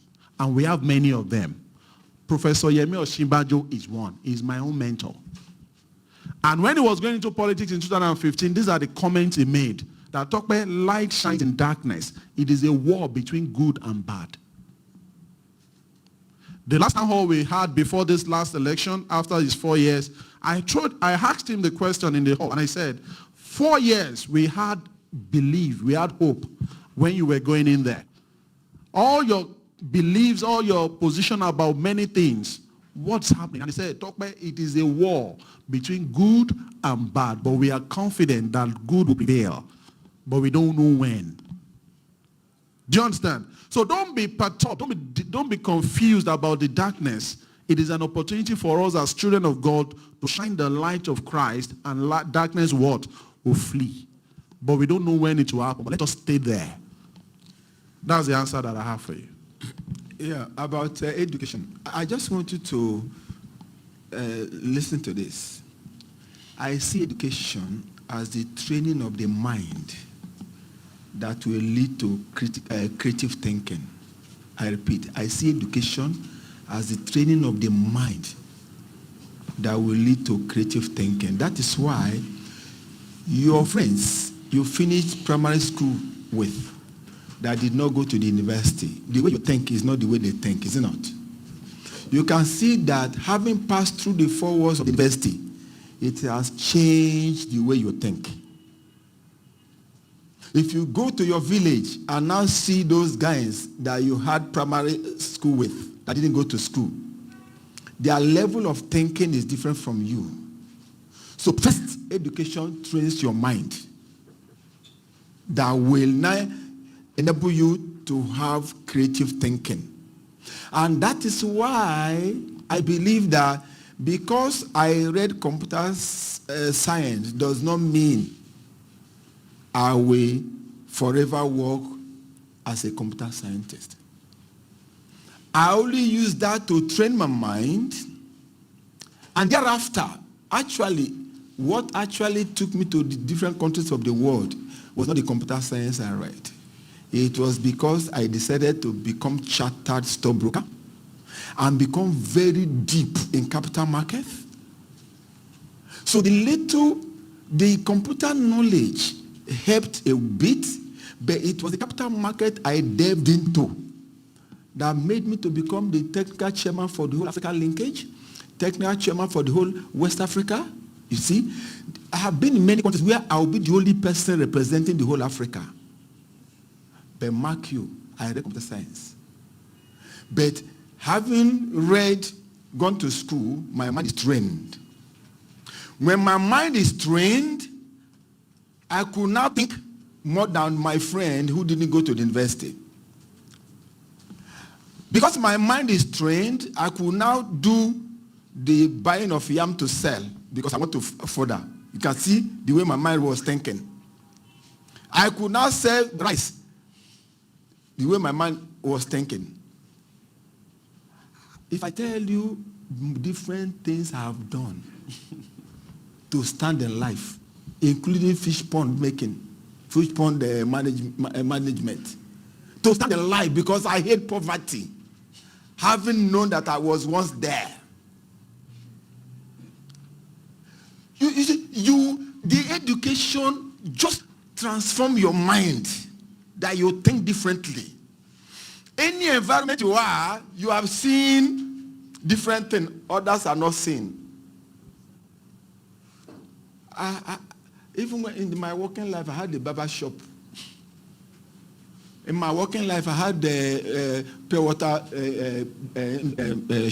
industry. In my working life, I had the Danfo bus in Lagos. You might be surprised to know, even today, I still have buses in the town. I still have what they call courier services. But what made me to start thinking like that? I have lab bus. Mine is among those fleets. But what made me to start thinking like that? If money is not coming from this way, creatively, money will come from this way. Do you not see? Creatively, money will come from this way. Creatively, money will come from this way. That is the essence of going to school. For your mind to be transformed. For ideas to start coming. So when you are in an environment, people are saying no salary, no job, nothing. Your mind is, schools are at home. Your mind will say, can I arrange home lesson for people? There is nothing. You want to keep on thinking. Scan your environment. What are the problems they have? Your mind will be thinking, how can I now look at this problem and keen to it, and income will come? And others are crying. That is the essence of going to school. So education trains your mind to be able to have creative thinking across your environment for income generation. Thank you. Thank you, sir. Wow, that was wonderful. Yeah, it has been a journey so far, and an interesting one, I must say. And I want to believe we have all learned one thing or the other. Take this home. Education is a mind opener. It's to help our creativity.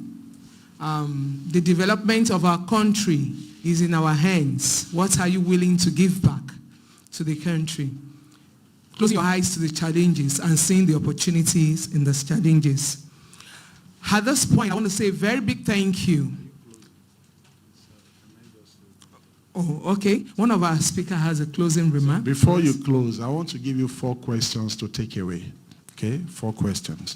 When you come to a seminar or a webinar like this, always ask yourself 4 questions.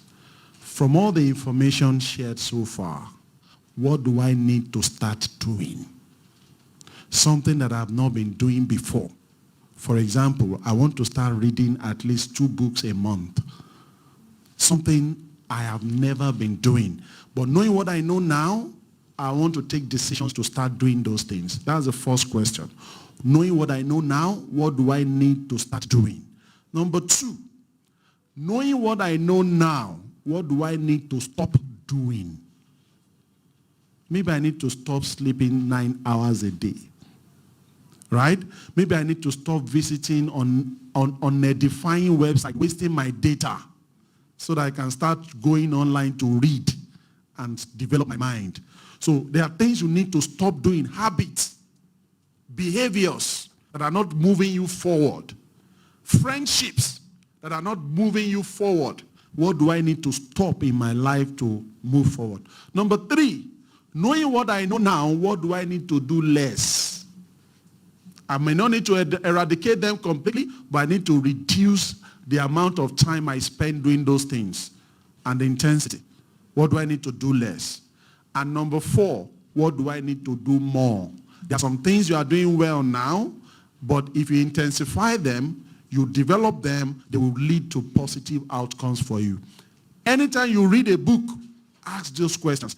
When you go to church and you listen to the word of God, ask those questions. Those questions will form the foundation for change and transformation for you, and then you can add value to Nigeria. Thank you very much. Thank you, sir. Thank you, sir. Thank you. Yes, at this point, we want to draw the curtain.